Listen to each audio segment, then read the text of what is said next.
Welcome to another story written by Oracle 1. The Possession of the Remote Cabin in the Woods. Chapter 1. The gravel road disappeared beneath the tires long before Ethan Carter reached his destination. The last few miles wound through an endless forest where towering pines swallowed nearly every trace of daylight despite the early afternoon hour.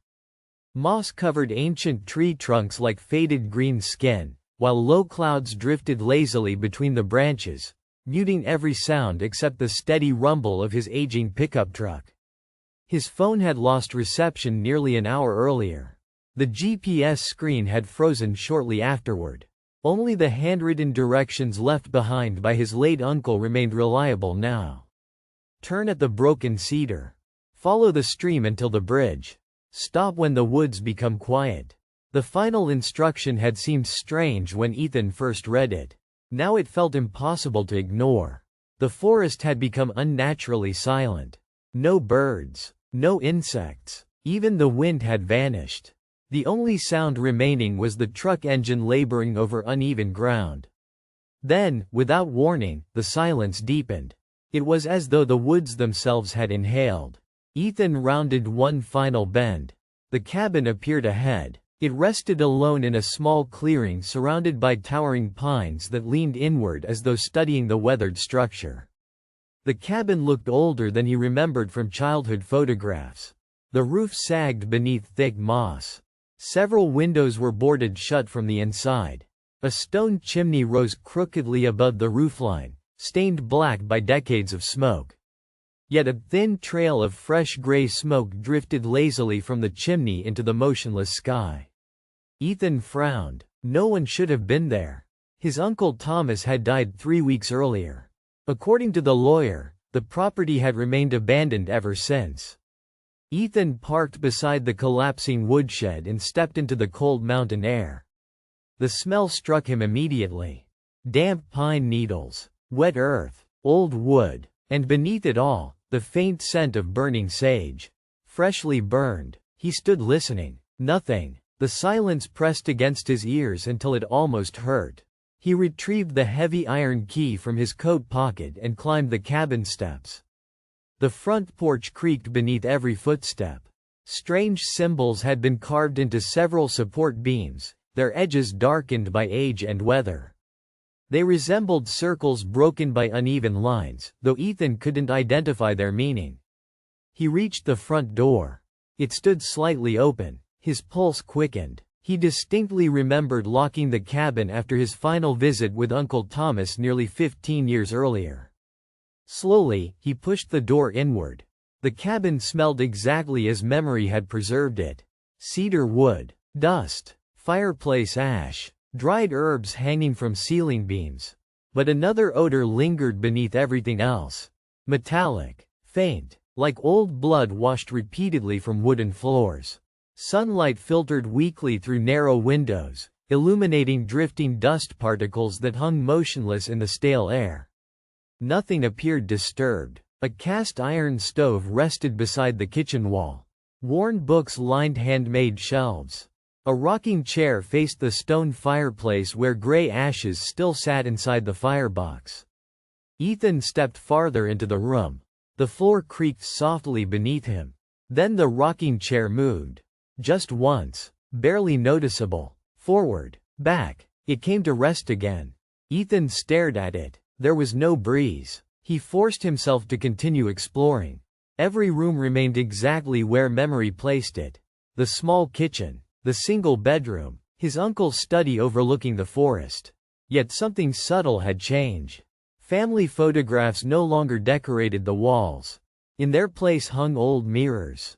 6 of them, different sizes, different frames, every one positioned so they reflected another mirror somewhere inside the cabin. Ethan frowned. His uncle had hated mirrors. He once claimed they distracted the soul. Ethan laughed at the memory despite himself. The laughter died almost immediately. Every mirror reflected the cabin accurately. Except one. The mirror hanging beside the staircase showed the front door standing open. Ethan looked directly toward the entrance. The door was closed. He slowly turned back toward the mirror.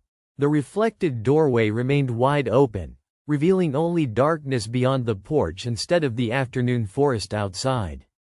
Ethan stepped closer. The reflection changed. The open doorway slowly closed by itself inside the mirror. The latch clicked softly. Behind him, the real front door slammed shut. Ethan spun around violently. The sound echoed through the cabin. His pulse thundered in his ears. He hurried to the entrance and pulled hard on the handle. It opened easily. Outside, the clearing looked exactly the same. Quiet, empty. The truck remained parked beside the woodshed. He exhaled slowly, convincing himself fatigue had begun playing tricks on his senses. As he turned back toward the cabin interior, something caught his attention. Fresh footprints crossed the porch floor. Bare feet. Mud still glistened between the wooden planks. They led inside the cabin. Ethan followed them carefully. The muddy prints crossed the living room before disappearing at the fireplace. No return prints. No hidden doorway. Nothing. The tracks simply ended in front of the cold ashes. He crouched for a closer look. A faint scratching noise echoed from inside the chimney. Slow. Deliberate. Like fingernails dragging gently across stone. Ethan remained perfectly still. The scratching stopped. Silence returned. Then came a whisper. So quiet he almost believed it came from his imagination. "You're late." He stood instantly, scanning the empty room. "Hello?" No answer. Only silence. Then the cabin groaned. Every wooden beam seemed to settle at once with a deep creaking sigh. Dust drifted from the ceiling. Somewhere upstairs, a door slowly opened. Ethan grabbed the fireplace poker leaning against the hearth and looked toward the staircase. The bedroom door on the upper floor now stood halfway open. He distinctly remembered leaving it closed minutes earlier. The whisper returned, slightly louder now. "Come upstairs." Ethan swallowed hard. Reason fought with instinct. There had to be someone inside the cabin. A squatter. Another heir. Someone playing an elaborate prank. Yet nothing about the voice sounded human. It carried no emotion, no age, no breath, only quiet certainty. He climbed the stairs one cautious step at a time. Every board groaned beneath his weight. Halfway up, he noticed something odd. The walls were covered with dozens of small nail marks arranged into circles. Hundreds of them, as though paintings had been repeatedly hung and removed over many years. At the top of the staircase, the bedroom door stood fully open now. The room beyond looked untouched since his uncle's death. A narrow bed rested beneath the window. Shelves filled with old journals lined one wall. Thick black curtains covered the glass despite the daylight outside. On the bedside table sat a cassette recorder. Its red power light glowed steadily. Ethan approached slowly. The recorder clicked. Static crackled softly through its tiny speaker. Then his uncle's voice filled the room. "Weak, exhausted, frightened. If you're hearing this, I wasn't strong enough." Ethan froze. The tape continued. "Don't listen to anything that speaks with my voice." A long pause filled with heavy breathing. "It learns by living inside you." Ethan's heart pounded. "It doesn't enter all at once. It begins with your thoughts, then your dreams, then your reflection." The tape hissed loudly. His uncle's breathing grew more frantic. "Whatever happens, don't let it convince you the cabin is trying to protect you." A sharp burst of static interrupted the recording. Then came silence. Ethan reached toward the stop button. Before his finger touched it, the recorder clicked by itself. The tape began playing again. But this time it was no longer his uncle speaking. It was Ethan's own voice. Calm. Familiar. Smiling. "You should have stayed away." Chapter 2. Ethan stumbled backward from the cassette recorder, nearly knocking over the bedside table. The tape continued spinning while his own voice drifted calmly through the tiny speaker. "I've been waiting for you." His hands trembled violently. He had never spoken those words. The voice sounded perfect. Every pause, every breath, every subtle inflection belonged to him. The recorder clicked. The tape stopped. Silence settled over the bedroom once again. Ethan slowly reached forward and ejected the cassette. The plastic case felt strangely warm in his hand. A handwritten label covered one side. "Play only when you arrive." The handwriting belonged unmistakably to Uncle Thomas. Ethan turned the cassette over. Another line had been written beneath it in faded ink. "It already knows your voice." A cold draft drifted through the room despite the closed windows. The black curtains swayed gently. Then the bedroom door slammed shut behind him. Ethan spun toward it immediately. The brass handle began turning slowly by itself. Once, twice, 3 times. Then it stopped. The whisper returned. "Closer now. Open it." Ethan backed away instead. "Who's there?" No answer came, only a soft tapping against the bedroom window. He looked toward the curtains. Something pressed lightly against the glass from outside. Once, twice, 3 slow taps. Impossible. The bedroom overlooked the back of the cabin. The window stood nearly 20 feet above the ground. No ladder. No porch roof. Nothing could have reached it. The tapping came again, louder. Ethan grabbed the fireplace poker tighter and stepped toward the window. He pulled one curtain aside just enough to look out. There was nothing outside, only dense forest stretching endlessly beneath darkening skies. The tapping immediately shifted. Now it came from inside the room. Directly behind him. Ethan turned slowly. The bedroom mirror hanging above the dresser reflected him standing alone. Except, the reflection continued looking toward the window. Ethan had already turned away. His reflection smiled faintly, then lifted one finger to its lips. The lights flickered. When they steadied, the reflection copied him perfectly once again. Ethan hurried from the bedroom, yanking the door open so hard it struck the wall. He descended the stairs quickly, forcing himself not to look toward the mirrors lining the hallway. The living room remained empty. Afternoon light had faded noticeably. Shadows stretched unnaturally long across the wooden floor. Ethan glanced toward the front windows. The sun should still have been visible. Instead, darkness filled the forest outside. He checked his watch. 3:17 p.m. That made no sense. Sunset was hours away. Then he noticed something even stranger. The watch's second hand moved backward. Tick, tick, tick, counterclockwise. The cabin creaked deeply around him. Somewhere below the floorboards came a dull thump. Then another. Slow, rhythmic, like someone striking wood from beneath the cabin. Ethan followed the sound into the kitchen. It grew louder near the old trapdoor leading to the root cellar. He hadn't thought about that cellar in years. Uncle Thomas had forbidden him from entering it as a child. Never after dark, he always said. Ethan knelt beside the heavy wooden hatch. The thumping stopped immediately. Silence returned. He placed one hand against the iron ring handle. The wood beneath his palm felt warm. Too warm, as though heated from below. The whisper came again. "Don't open it." Ethan froze. It had spoken directly beside his ear. He spun around. Empty kitchen. Empty cabin. His breathing became shallow. The voice continued. "Not yet." It sounded almost concerned. Before Ethan could move, 3 sharp knocks echoed from the front door. Knock, knock, knock. Relief flooded through him. Finally, another person. He hurried into the living room and opened the door without hesitation. The porch stood empty. Rain had begun falling lightly across the clearing. No vehicle, no footprints, no one walking away through the trees.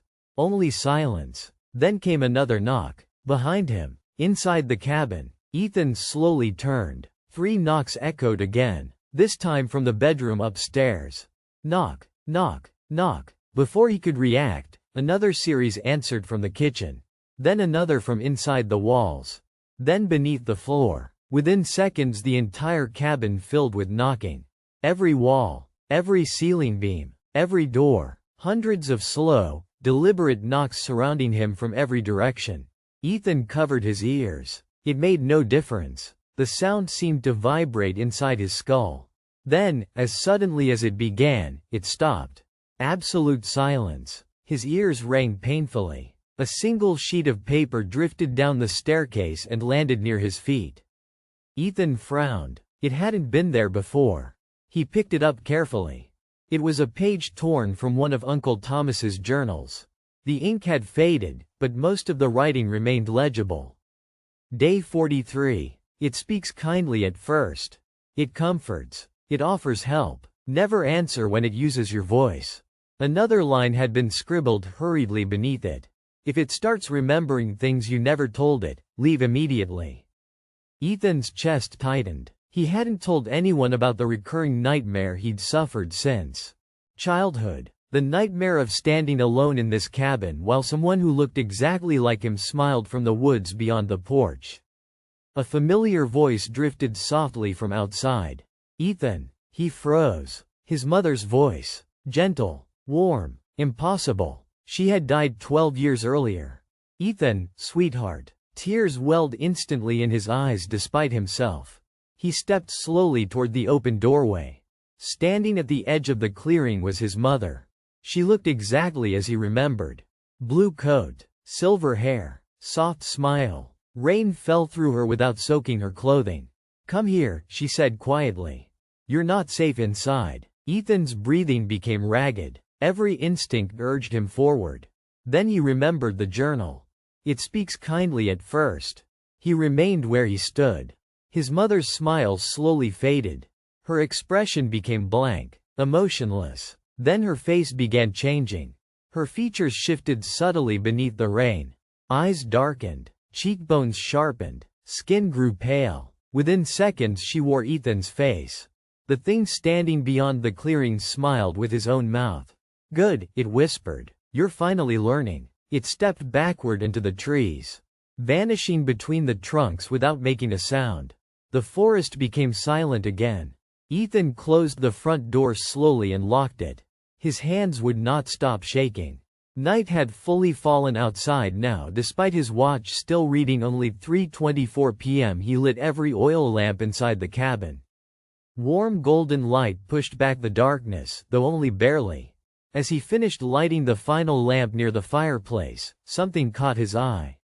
One of the mirrors reflected the room incorrectly again. Ethan approached cautiously. In the reflection, he still stood beside the lamp. But reflection, Ethan wasn't alone. Someone stood directly behind him. Tall, thin, wrapped in darkness too dense to reveal any features. Only two pale hands rested gently upon reflection Ethan's shoulders. The hands slowly tightened. Reflection Ethan smiled. Then, without turning around, he whispered, "It's inside now." The oil lamps throughout the cabin went out simultaneously. Chapter 3. Darkness swallowed the cabin so completely that Ethan could no longer see his own hands. Only the dying embers inside the stone fireplace cast a faint crimson glow across the floor, stretching twisted shadows over the walls. His breathing sounded unnaturally loud in the silence. Then another breath answered him. Identical, perfectly timed. Somewhere inside the room, Ethan remained absolutely still. The second breathing stopped when he stopped. It resumed when he inhaled again. The whisper drifted through the darkness.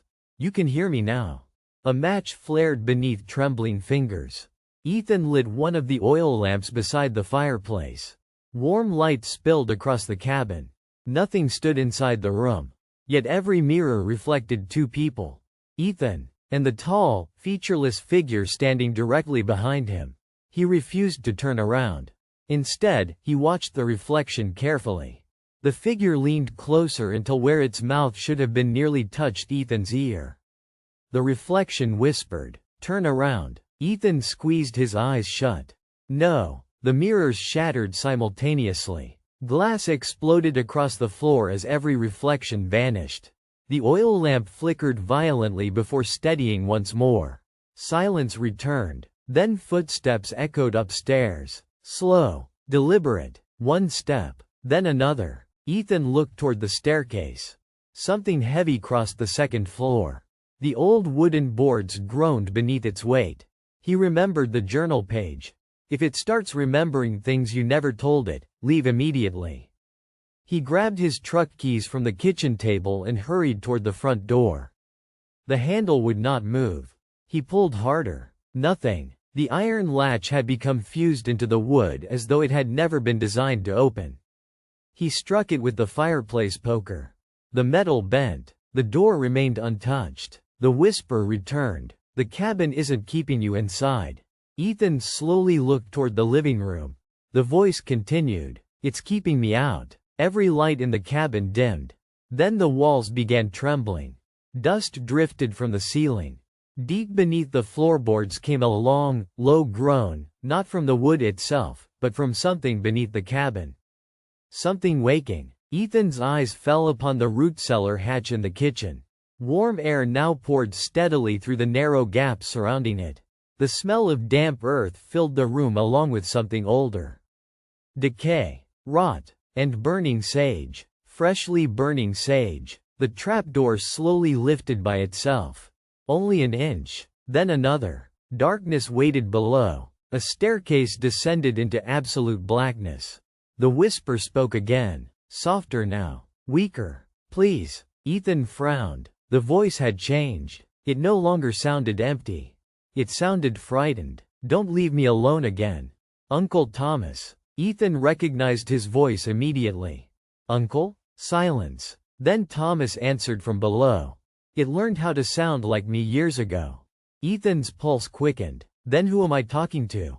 A long pause followed. I don't know anymore. Ethan picked up the oil lamp and slowly approached the cellar stairs. Every instinct screamed for him to run. But there was nowhere left to run. He descended carefully. The stone steps felt damp beneath his boots. Moss covered the walls while water dripped steadily from the ceiling into shallow puddles below. The cellar stretched much deeper than it should have. Much deeper than the cabin above could possibly allow. The air grew colder with every step. Finally the staircase opened into a massive underground chamber carved directly into solid rock. Ethan stopped breathing. Thousands of candles surrounded the chamber in perfect circles. Every candle burned with a pale blue flame. Ancient symbols had been carved into the stone floor beneath layers of dried wax. And at the center of the chamber sat Uncle Thomas. Or what remained of him. He was still seated upright inside an old wooden chair. His body had long since decayed into little more than bone wrapped in dried leather like skin. Rusted chains bound him tightly to the chair. Around his neck hung dozens of dried bundles of sage tied together with faded red string. His empty eye sockets faced Ethan. Then the skull spoke. You came. Ethan staggered backward. How? The skull laughed weakly. Not me. Ethan slowly looked behind the chair. The tall figure from the mirrors stood there waiting. It no longer lacked features. Its face had begun resembling Ethan's. Not perfectly. Almost. The smile stretched slightly too wide. The eyes blinked slightly too slowly. But it was learning. Every family needs a keeper, it said with Ethan's own voice. Uncle Thomas's skull answered immediately. Every generation chooses one. Ethan looked between them in horror. What are you talking about? The creature stepped closer. Your grandfather built the cabin. Another step. Your great-grandfather built the cellar. Another. Every generation chained themselves here. Ethan shook his head. No. The creature smiled. Not to imprison me. Uncle Thomas interrupted quietly. To imprison themselves. Ethan stared at the old skeleton. Thomas continued. It doesn't possess people. Silence filled the chamber. Ethan's heartbeat thundered inside his ears. Thomas whispered the terrible truth. It becomes them. The candles flickered violently. Ethan felt the world shift beneath him. His uncle's voice remained calm. It studies you, learns your memories, your fears, your voice. Then it replaces you. Ethan looked toward the creature. It now wore his face perfectly.